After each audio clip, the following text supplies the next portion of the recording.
experiences into it. You have the wheel, you play with it, you get conversations out and you reflect. So it's completely on the other person. Coaching is like that as well. Conversations evolve. There's no fixed agenda that everything has to happen within the agenda itself. But when you came up with something like a wheel, which if you see now, once you understand, the segments are very clear and simple. But for people who are used to a complicated wheel of life, when you put this wheel out, was it easy for people to buy the idea, to look at it and say, this simple? Oh, is it possible? Do you think we'll get deep into conversations? Will everyone understand these words? Did you hear anything like that, Neil, which kind of took you one step back and say, do I need to rework? Do I need to rethink? Will this work? Are they right? You know, they have, everyone who puts out something different has an imposter syndrome. So did, did that syndrome hit you anytime? There was always the question of, yeah, it works for me, but will it work for you? But hopefully there was a lot of thinking about others in mind.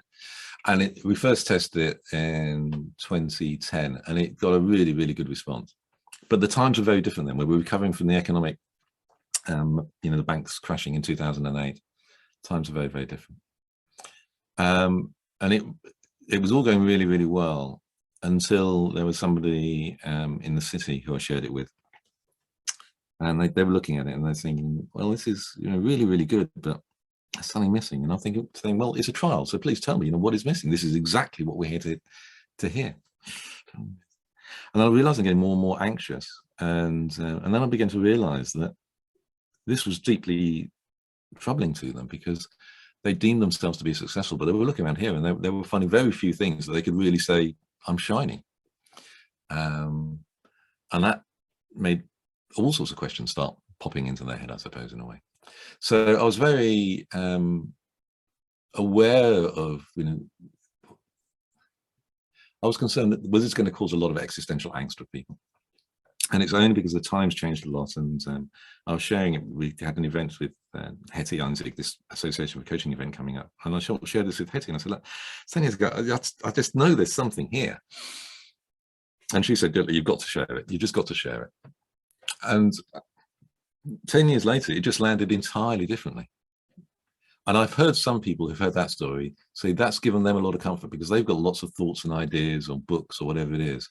And realizing sometimes it can take 10 years until the time is right, and this is part of this working with the oneness, working with the flow of it. It's a great idea, but the seed just has to sit in the desert for 10 years and wait for the rain, but the rain will come. You just got to be patient with this.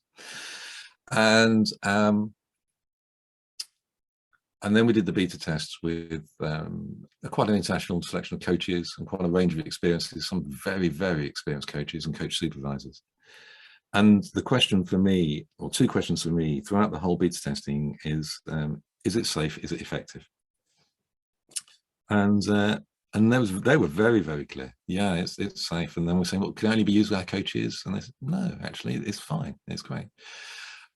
But there was still slight hesitancy, when putting it into a public space. But it's gone remarkably. And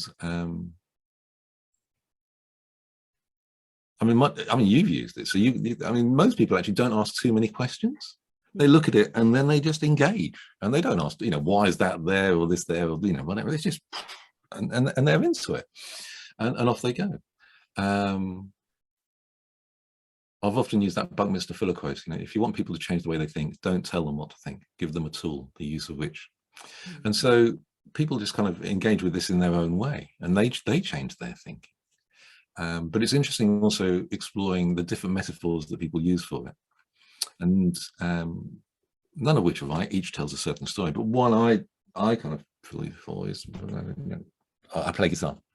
And the guitar's a guitar. Yeah. But I can play classical, or I can play rock, or I can play funk, or I can play disco, or jazz, or ethnic, or whatever it may be. It's still the same guitar. What changes is the way I interact with it. And this is what I'm kind of finding with the wheel. The wheel's just the wheel. It's just a circle with, you know, 7 labels and 1 empty space. But make your own music, you know, pick it up and give it a play. And, you know, and what does your music sound like? I think there's something also, perhaps just, I mean, this may be going a bit too deep, but a lot of the way I work, you know, when I work with the wheel myself, is that I'm very much into sound and feeling. You know, does it sound right? Is it in harmony? Does it feel, you know, that the pieces fit together? That side of things. And so there's an essence in terms of it felt right. I can't explain why it was right. It just felt right. Yeah. And I think there's sometimes, you know, if you're familiar with writing songs, writing stories, poetry, there's a time when you just got to stop analyzing and just say, you know, does this just feel true? Has this just come from a true place? And I can analyze it over the next 10 years, but for now, is it just, yeah. So